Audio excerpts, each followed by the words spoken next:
So we're still doing the same Perek as we did, the same Mishnah as we did last week. Perek Dalet, Mishnah Tesvav, Mishnah 15, chapter 4, Mishnah 15.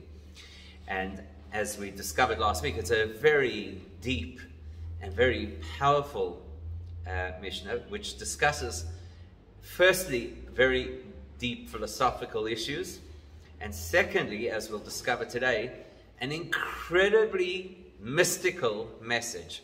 And I think this is the part of the Mishnah nobody expects. So let's review.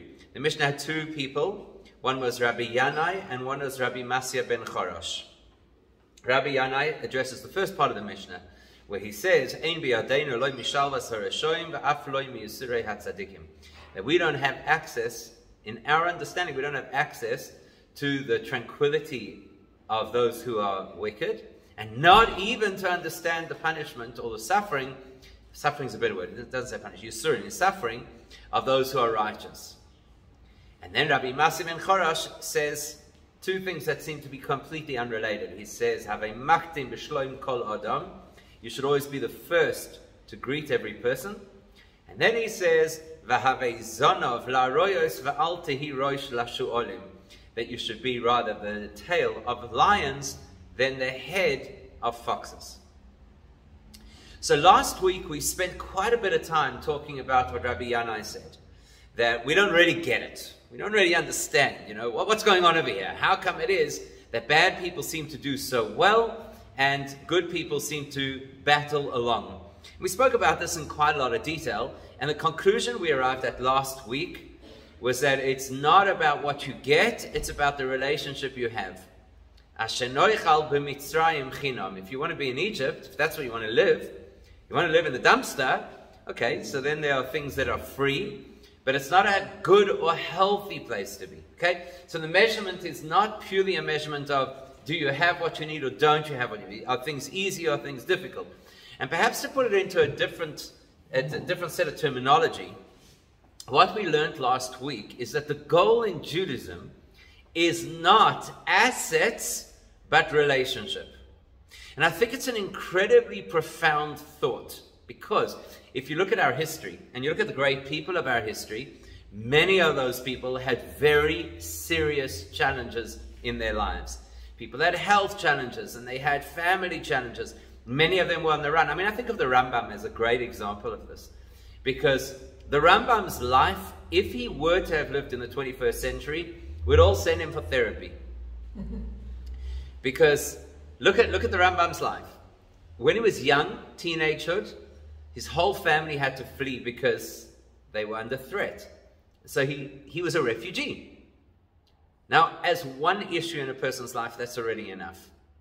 Add to that all the other things that occurred.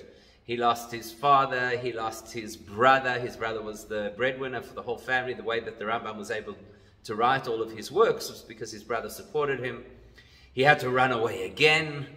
He had many serious difficulties in his life. And yet, you don't find anywhere that the Rambam had an issue with those difficulties. Perhaps another good example would be Rabbi Akiva, maybe even the best example. What happened with Rabbi Akiva? So we know that Rabbi Akiva was one of the 10 who were killed by the Romans, one of the 10 great sages, the Asarei Harugei Malchus. But what's interesting about Rabbi Akiva is that he wasn't just killed, he was killed in such a brutal way. They took him and they took these rakes, and it's brutal when you read about it. It belongs very much in the Tisha B'Av liturgy. But what's fascinating about the story is while they're ripping him apart, Rabbi Akiva's students say to him, how do you see this? How do you perceive it? How do you handle this? How do you accept this? And Rabbi Akiva's response is fascinating, because what does he say? He says, every single day of my life, I read the Shema. And the Shema says that you have to love Hashem b'chol nafshecha. And the interpretation of b'chol nafshecha, with all your soul, is afilu noitel es nafshecha. Even if the degree of commitment that you have to Hashem is to be willing that somebody, God forbid, will take your life, that is love of Hashem. Now let's pause that for a moment, because we've heard that story I don't know how many times. We heard the story. Now let's try and analyze what exactly he's saying. He's telling us something fascinating. Ve'ahavta, the love, the relationship that he has with Hashem is not diminished by the fact that he's being brutalized and tortured to death. It doesn't waver. The love doesn't waver, because what is valuable to Rabbi Akiva is relationship. That's what he values. The relationship with Hashem. Whether I get more things or I get less things, that's irrelevant. The key is the relationship. So that's what we learned last week. That you can get freebies from here till who knows where. Shalvas harashoim. You can have the tranquility of the wicked. And it doesn't count for anything, because at the end of the day, the person doesn't have a relationship with Hashem. Whereas there could be somebody who has suffering in their life, Yisurin, and yet they see in that Yisurin, Hashem obviously cares about me, and He loves me, and He wants to have a connection with me. And that's absolutely valuable. So that's what we discussed last week. And this week, we're going to add another layer to that particular concept. So the layer is this. The pasuk tells us, Ashrei hagever asher tiyasrenu ka. It's a very difficult pasuk. Ashrei, how do you translate Ashrei? Ashrei is happy, praiseworthy. Right? Osher with an aleph means happiness. So Ashrei is the person who's happy. Ashrei hagever, happy is the person, Asher tiyasrenu ka, that Hashem causes to suffer. Who would like to volunteer? The pasuk says such a person is happy. If they're happy, why doesn't everybody say, hey, God, hit me next? We don't do that. Look at our davening. Our davening is consistently to ask Hashem not to cause us suffering. Every single morning we say it. Don't put us in a situation that is a test for us. Don't put us in an embarrassing situation. When we daven on Yom Kippur, which is the height of acknowledging whether or not we are worthy in Hashem's eyes, what do we say? Lo yal yedei yisurim. Hashem, remove my averos without suffering. So how do you reconcile? Ashrei hagever. What's that? You say it all the time. When you say the Kriya In the Krishma, you say the same thing, right? Hashem, get rid of my averos. Lo yal yedei yisurim, but not through suffering. So what do you mean, Ashrei hagever, Asher tiyasrenu ka? Happy is the person, Asher tiyasrenu ka, that Hashem will punish, God forbid. And the word again is not punishment. The word is tiyasrenu, will cause to suffer. And it's important that we acknowledge the difference between pain and suffering on the one hand and punishment on the other. So for example, if a person goes to gym, and more than that, let's say the person has a personal trainer at the gym. The personal trainer will cause yisurin. They will cause suffering. It is a guarantee. It's not a punishment. You go back the next day, you say, do it again. There's an old Hasidic saying, you know, we don't relate to these things in today's world, but in the old days, it was a big deal for a person to go to a big public bath, right? It was a big deal. And at the public baths, they used to have different degrees of heat, and then they used to have saunas. And when you went to the sauna, one of the things that they used to do is they used to hit you with like these towels. You know, like we'd go for a massage maybe in today's world. So you see, like they used to hit people with these towels. So in Yiddish, they used to call it schmeitzen. That's what you call when you hit somebody. It's called schmeitzen. So Hasidim always used to say, this is a good lesson. When can you schmeitz somebody? When can you give somebody a bit of a clap? First, you've got to warm them up. In other words, don't attack a person. First, you warm them up. First, you build a relationship. First, you give them something that makes them feel that they are valuable. And then schmeitzen. Then you can give them a bit of mussar. Okay? So, tiyasrenu, the fact that Hashem causes a person to endure suffering, is not the same as punishment. Suffering is very often to the benefit of the person. The person goes to the dentist. Okay, one of our favorite things, yes? The person goes to the dentist. Is it yisurin? Is it painful? Yes. Is it a punishment? No, the dentist is not there to punish you. The dentist is there to assist you. However, if we look at this pasuk, Ashrei hagever asher tiyasrenu ka, the secret actually lies in the name of Hashem that is used in that pasuk. Because there's so many different ways that we do refer to Hashem in Torah literature. What is the significance of the name Ka, Yud, Hey? What's significant about that name? Because we all know that Elokim is usually the name that is to represent Midas Hadin, Hashem's stricter energy. So what does Yud K The Yud and the Hey. What does that name represent? Quite interesting, right? Half what?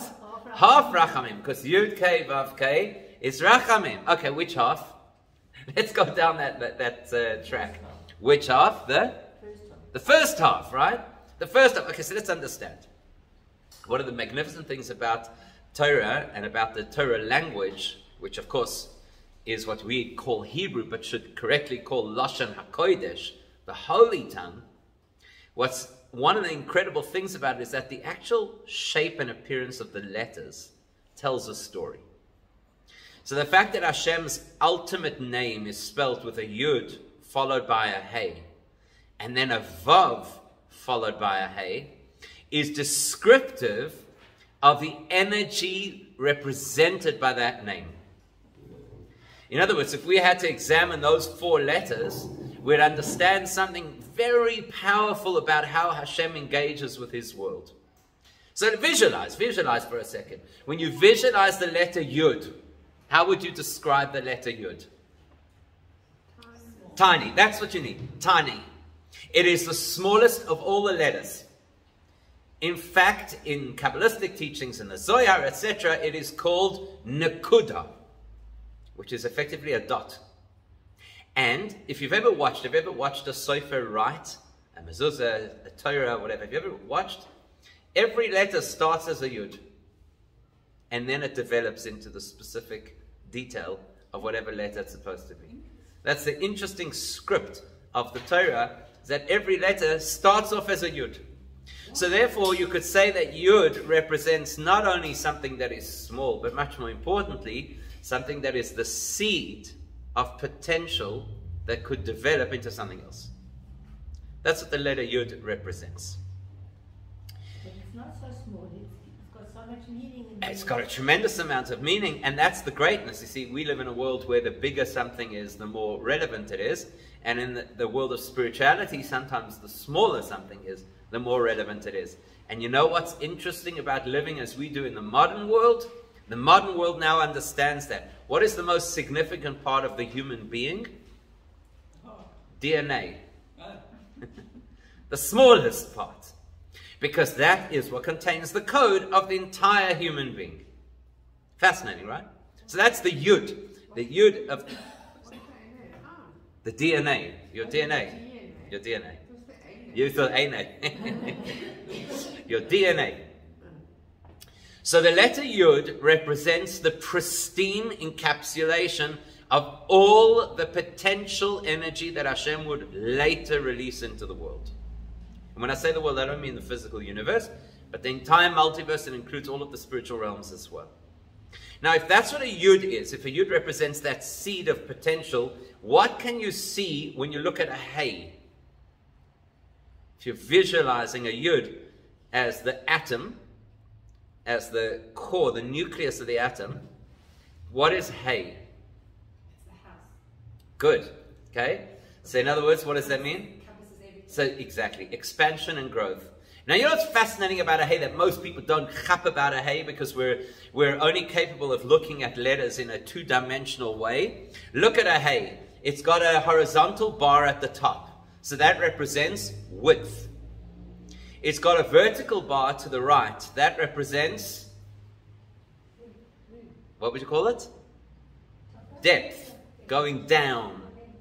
And then it's got the half leg. Why is it a half leg? It is a Yud, actually. Why is it a half leg? Because that's the 3D part. That's the part that's going off the page. Right? We call that length. That's the length of the concept. How do you develop a nakuda, a thought? Now let's look how this relates to us in our experience. So, have you ever had an idea that just like pops into your head out of the blue? Ever had that? That is what we call the Yud. It's the flash of inspiration. Now, if at the moment that idea flashes into your head, your phone rings, your child calls you, somebody interrupts your thoughts, there's a danger that you might lose that idea and never recover it. Because it is just a flash. It is just a Yud. It is just a seed. So what's the most valuable step to take when you get a brand new idea? Stay with it. Stay with it. However you do it. If you write it down, talk to somebody about it, meditate on it, whatever your particular methodology is, the idea is to stay with the idea and develop the idea. And in order to develop a concept, you need 3 different methods: breadth, length, and depth. Breadth means more information. So what exactly did I just think? What does it actually mean? More information.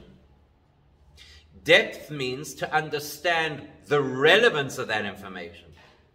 So not just to have more detail, but to actually understand what the detail means. Because take, for example, the Google generation. There's a lot of breadth and almost no depth. So you can find out information about anything. It's like the people who are really good at Trivial Pursuit. It's a lot of fun, but it doesn't mean that you actually know anything about the world. You just parrot off a whole bunch of facts.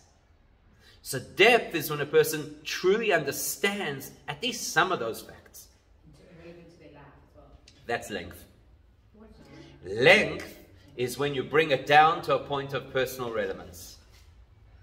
Okay? So length is from a higher abstract state to a lower accessible, relevant, and tangible state. So that's not just knowing more about the idea, that's knowing how to translate the idea. Because you know what happens? Sometimes you have people who are incredibly well-versed in an area of theoretical knowledge, and they have no clue how to apply it. So they have a lot of depth and no length. Okay? Like, for example, a great example of this is the story that they tell, I believe it was about Aristotle, that one day after giving a very in-depth philosophical lecture about the philosophy of ethics, that evening his students found him exiting a house of ill repute. So they said, "We don't get it. You've just given this whole drosha about morals and ethics. How could you be there?" And his answer to them was, "Now I'm not Aristotle. Aristotle is an academic who knows a lot of stuff with a tremendous amount of detail, and how I live my personal life, there's no link, there's no translation of the academics into practice." If you want to connect us to Pesach, wouldn't this be also with the 4 sons? It's a good question. It's a good question, right? How this would link with the 4 sons and who would be who. Okay? So something to think about. There you go. This year at the Seder you can ask it. That's one of the questions, right? Stimulate conversation at the table.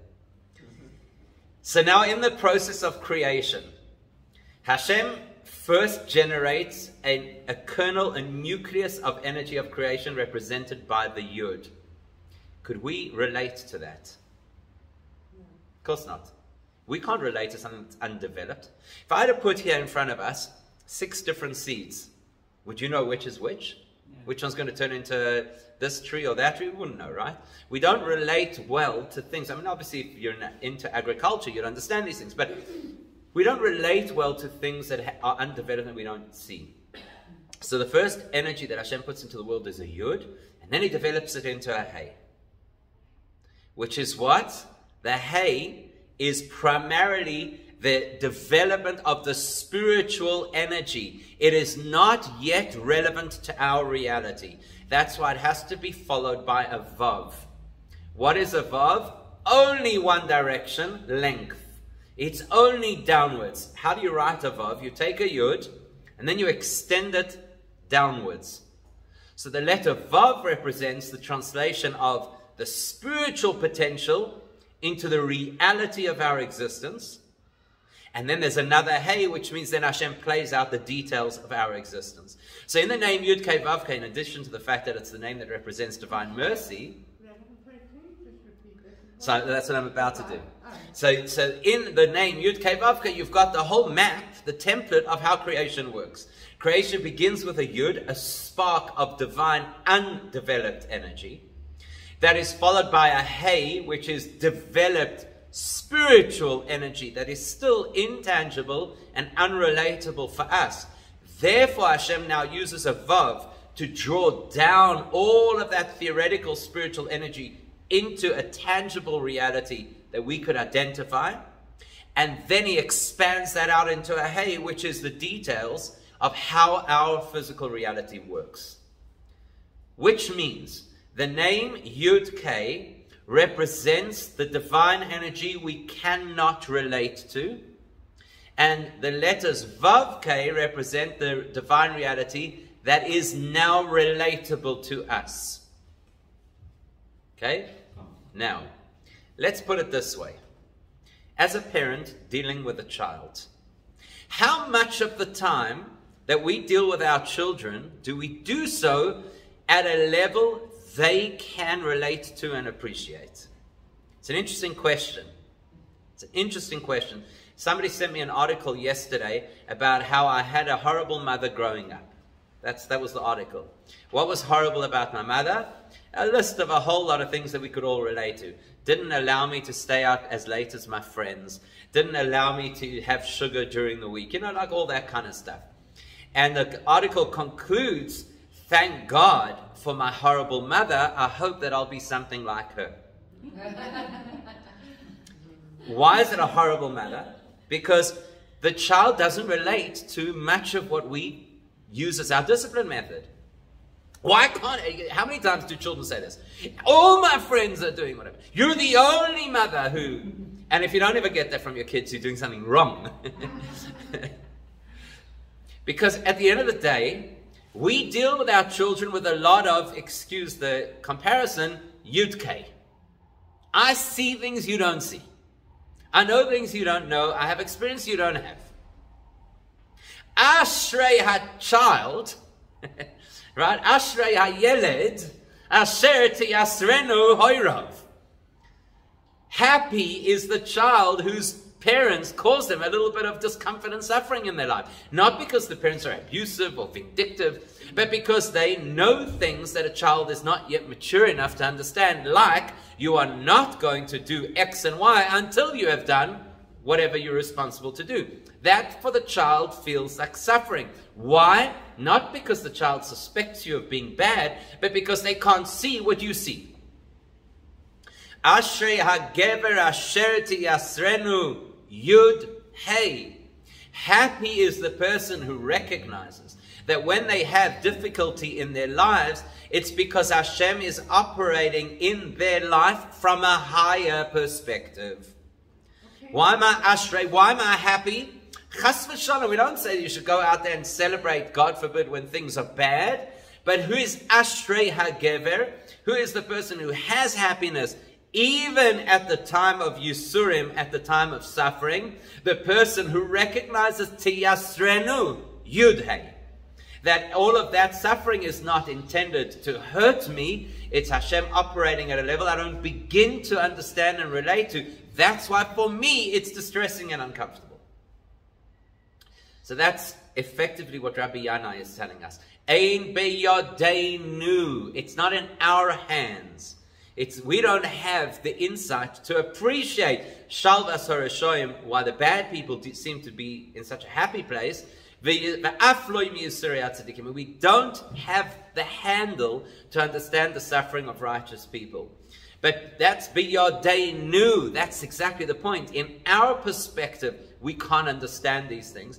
But we could still have the simcha, as the Gemara in Brachos tells us, to say, Kashem shemevorchin al hatoiv, kach mevorchim al hara. That we could say a bracha over negative things with the same enthusiasm and love of Hashem as when we say a bracha over positive things. How? Because we recognize tiyasrenu yud-kei. We recognize where it comes from. You know the frum joke. You know how you know that you've really become frum is when you use frum jokes. So you know the frum joke. You ask somebody, how are you? And what do they say? So people say Baruch Hashem. But you've got to listen very carefully that they're not saying Baruch Keshem. Referencing the Gemara that says Keshem, just like you're supposed to bless Hashem for the good things, so you bless for the bad. So if you ever want, you could always say things are rough, you could say Baruch Keshem. That's the implication. Okay, so that's what Rabbi Yana is telling us.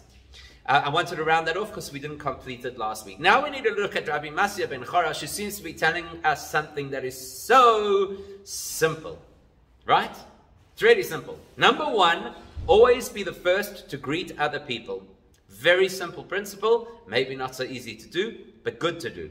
And then he tells us, Always make sure have a zonov la'aroyos ve'al tehi roish lashu'olim. You should always be a tail to lions rather than a head to foxes. How would you understand what Rabbi Masya ben Choresh wants us to take home from this? Rather be with righteous people. You don't have to be the most righteous. Otazoi, exactly. Rather be in the company of individuals who themselves are good people. A lion is very often associated with Hashem. We know the Beis HaMikdash is called Ariel, the lion of God. We know that Hashem is compared to a lion, as the pasuk says, Ariel shoag mi lo yira, if the lion roars, who will not be afraid? So we know that there's a deep association with the symbolism of a lion and godliness. That's why we have lions often on the Torah covers. We know that there's a lion on the Kisei HaKavod, on the Merkava, the divine chariot. So rather be in the company of people who are in a healthy spiritual place, even if you're at the bottom of all of that, then be the head, the big deal, the macha, the knaka, amongst a group of people who are shu'alim, foxes. What's the symbolism of a fox? So again, you look in the Torah, and the fox is often used as a negative association. Like the pasuk says, Ech zulanu shu'alim shu'alim ketanim.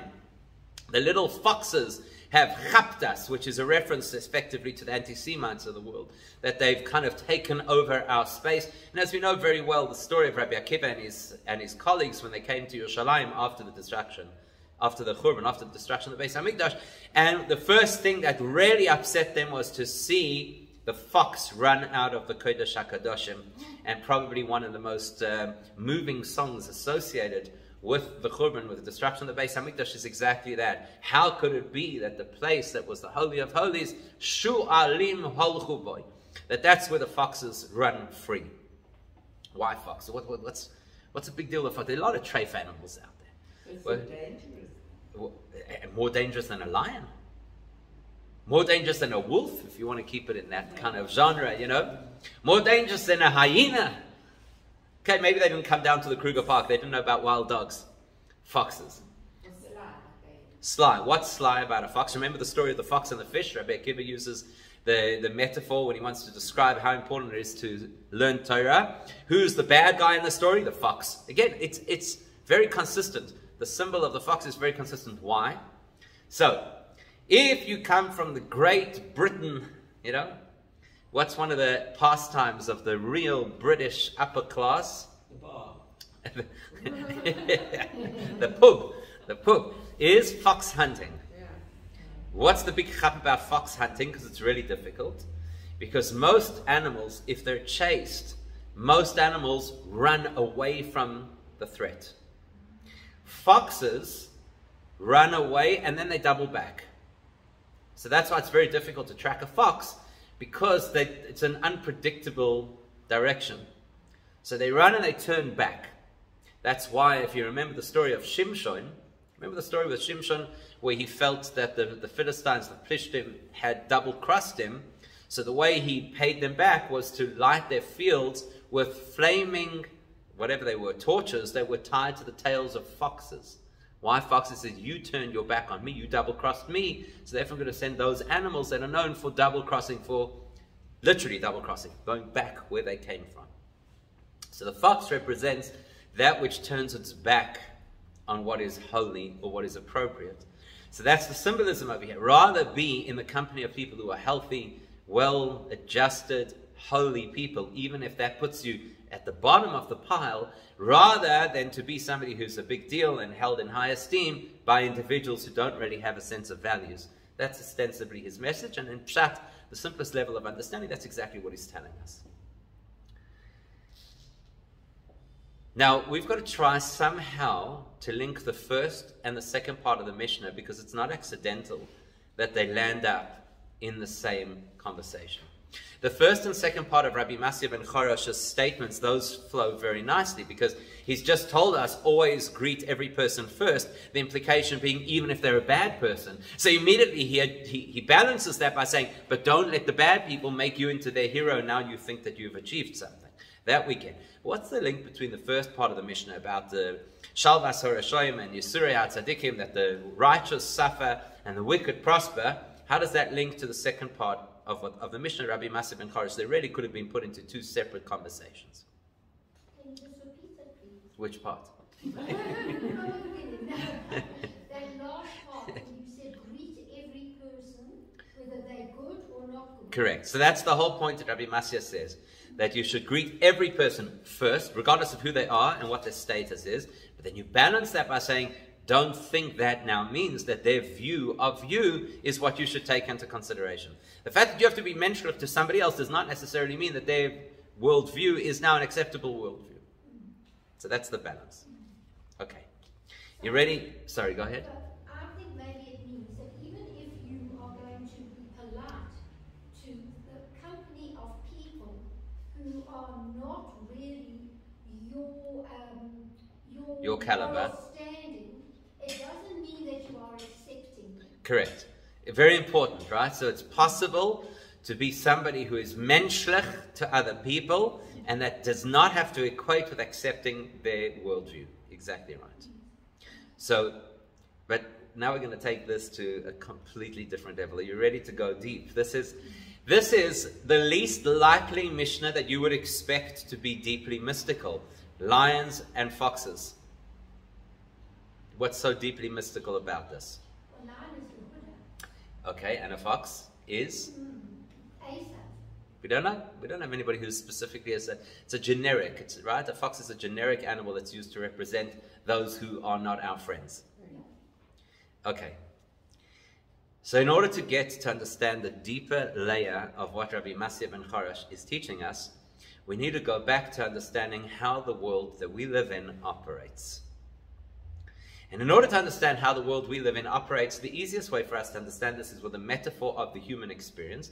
Because as we know, Hashem created us in His image, which effectively means that Hashem designed us in such a way that if we understand our inner workings, those will always be useful metaphors that we could use to understand how Hashem operates within the context of His world. So you ready for this? Before we get into the deep mysticism, let's make this accessible to all of us by using an example that we could all relate to. It's the famous example of the communication breakdown in marriage. You familiar with this? It exists in certain marriages in some parts of the world. There is occasionally a breakdown of communication. So what's the breakdown in communication? It had many, many different ways that it could manifest. Here's one of them. One of the ways that the breakdown manifests is this. A man buys his wife flowers for Shabbos. Sound good so far, yes? So far you approve, yes? He buys his wife, he even did his research. Could you imagine such a man? He actually found out in advance which flowers she likes. And he buys those flowers for Shabbos. He brings the bouquet, and she's very happy. Thank you so much. I appreciate it, whatever the case is. Half an hour later, the next day, whatever it is, the wife says to the husband, let's say, here's a good example. They go for Shabbos lunch the next day. They go to friends. And the wife says to them, that's a nice bouquet. Okay? What has just happened? I'm asking you as experts in the wife field. So what just happened? What did she mean to say to her husband? That she didn't like the flowers that he had bought her. He bought her flowers that he liked, not what she liked. Okay, so you're now defending the caveman, right? You're defending the man in the story, which is fine. I don't have an issue with that. So I just want to see, do we have consensus that every time that a woman says, wow, that's a beautiful bouquet of flowers, does it automatically mean, and the one you bought wasn't? No, she's comparing. We saw the other one and she compared it. Okay. Jealous. And is it always about comparison? No. Meaning, say, is it possible for a woman to see a nice bouquet of flowers and comment that it's a nice bouquet of flowers without any reference to the status of the bouquet that she got the day before? Is that possible? It's possible, yes? It depends how she sees it. You're right. Now, yeah, exactly. Tone and inflection is a big thing, right? But if she just makes an observation, walks to the house and says, wow, that's a beautiful thing of flowers, beautiful flower arrangement. What's she's saying? I think it also depends on his emotional space. So that's not going to determine how she says. That's going to determine how he interprets. Yeah. Right. Okay. So the point is this. I think, tell me if I'm wrong about this. Is it possible for a woman to walk into somebody else's house, see a beautiful flower arrangement, and say, wow, that is a beautiful flower arrangement, and mean, wow, that is a beautiful flower arrangement? Is that possible? Yes. It is possible, right? Okay. Now, is it possible that the man could hear her saying, it's nicer than the one I got you? Yes. It is possible, right? And is it possible he could be wrong? Yes. Why? Why is that? Because the nature of the female makeup is to share things verbally. It's normal for a woman to share things verbally. So if you see something that looks beautiful, that beautiful flower arrangement, it is normal to say, beautiful flower arrangement. For men, it is not normal to share things verbally. The only time that you share something verbally is when you have determined that it has a valuable message that will have a practical outcome. So why would a man in his mind say that there's something about those flowers? Must be because he needs the other person to know those are the flowers I'm looking for. You see the distinction? Yeah. Okay. So don't try this at home, right? In other words, in the male mind, it is not natural to communicate.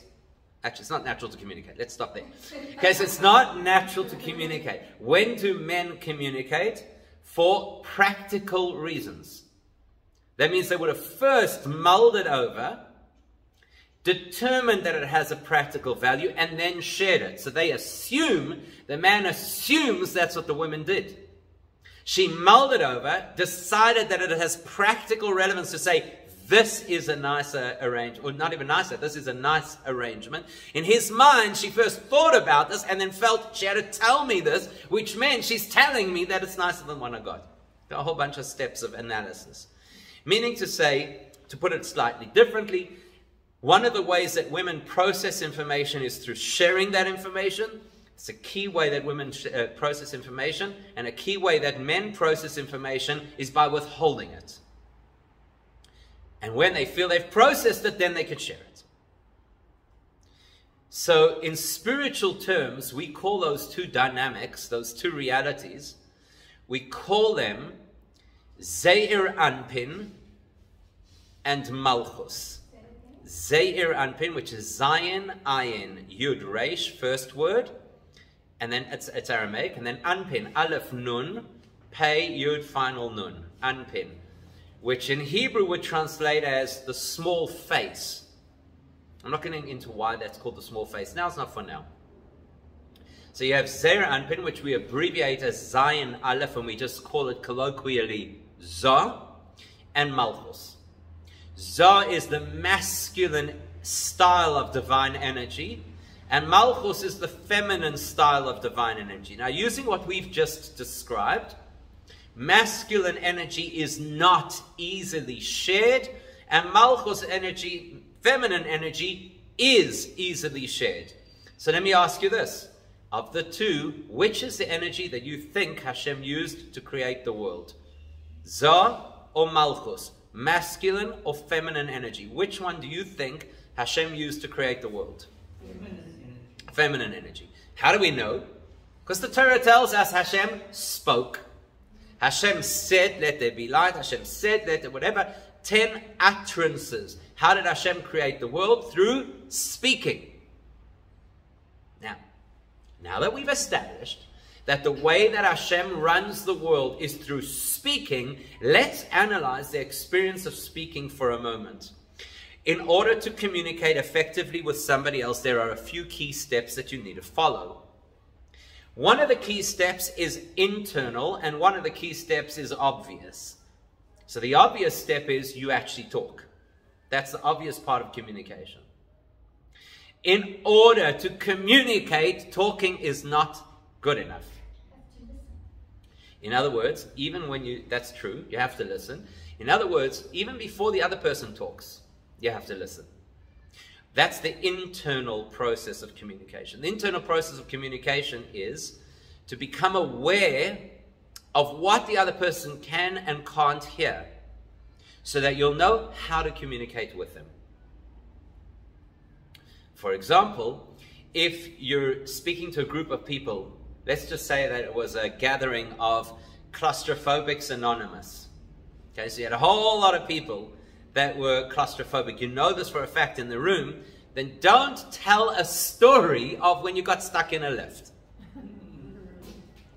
So it's a very obvious example, and maybe an extreme example, but that's the point. So that means that Malchus, the energy of communication in human form, which in godly form is the energy of creation, has two key phases. How Hashem experiences Malchus in the planning stage, and how Hashem executes Malchus in the creation stage. Does that make sense? Like me, how I think what I'm going to say to my child, and then when I actually say it. So in communication, we have the two parts is the thought process.